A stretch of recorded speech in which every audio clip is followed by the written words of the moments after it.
So I'm here at Kumobius Games with Tim and Tom, who helped make Duet. I first saw Duet at PAX Australia. What was kind of reaction you got from PAX? From the crowd? Yeah, from the crowd. Yeah, people really loved the game actually. We entered into the Indie Showcase and we were selected to demonstrate the game. And yeah, like compared to some of our other games, it was probably the first that got shown to consumers at such an early stage actually. So it didn't have that much polish in terms of art style, but the sort of simple game mechanics just people really got addicted to it, and it formed some crowds at points. So we got some really great positive reception from people actually in PAX Australia. How did you design the levels and stuff that you have in the game?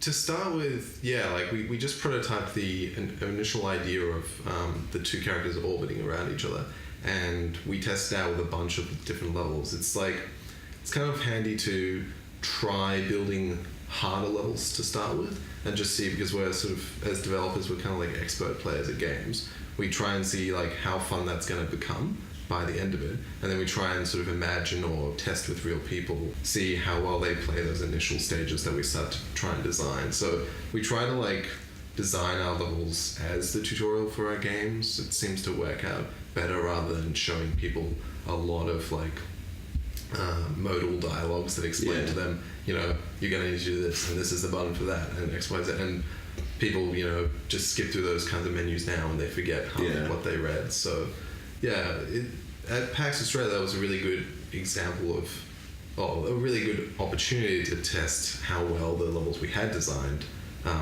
worked with new players. Tim, you're the composer for Duet. Yeah. You've worked with some big name artists. I don't know if you want to name drop them, but have you done many games before? No, Duet's my first experience with games, and yeah, the first time I saw the game was also at PAX. I was there trying to suss out, trying to find projects to work on, because I was just sort of became really interested in working in games this year. Yeah. And then got to PAX in Melbourne and realised that I was one of like 1,000 composers that were all running around to all the stalls and trying to hassle developers and stuff.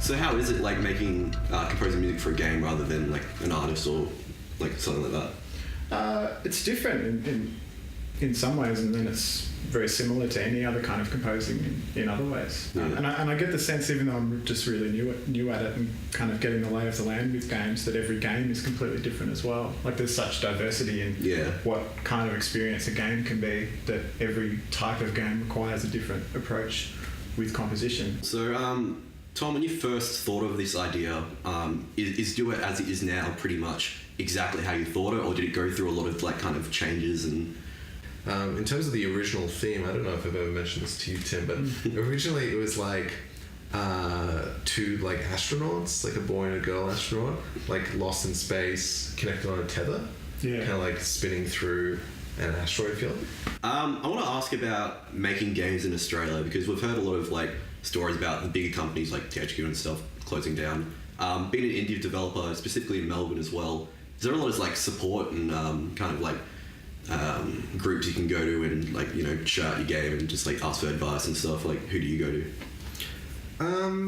There is the IGDA, which is they're like an international group of game developers, and they have different chapters all around the world. I think the Melbourne chapter is one of the biggest, and they're also sort of, I think they operate a bit like silos. Like they have different like they don't all follow the same pattern. I think like I've heard that like in China or Singapore the IGDA is full of like lots of businessmen in suits or something, whereas here it's just like all independent developers, mostly students and stuff. So it always depends on the part of the world. I would say the Melbourne chapters, really really great for taking your game and showing it to people and getting feedback and stuff. So yeah, they're a really great group to take your games to and get feedback and ideas. In terms of if you try and test like a tutorial or user testing, you probably need to expand that a bit more. This is probably more for like if any game developers like watching this. Yeah. You probably need to expand your net, I guess, of users because since they're all game developers themselves, they're going to be quite good at picking up games. Yeah. So, yeah, but they'll probably have great responses or thoughts or feedback to any idea as well. So if anyone out there would like to play Duet, where can they get it? Yeah, they can get it on the iTunes App Store. Just search Duet Game in the store or go to duetgame.com in your web browser. Next week on Worldwide Gaming.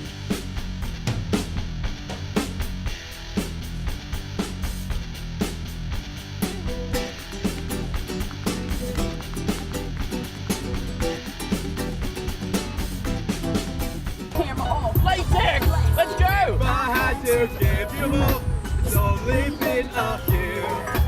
Alright, so that's the end of our show. I don't know what to say next.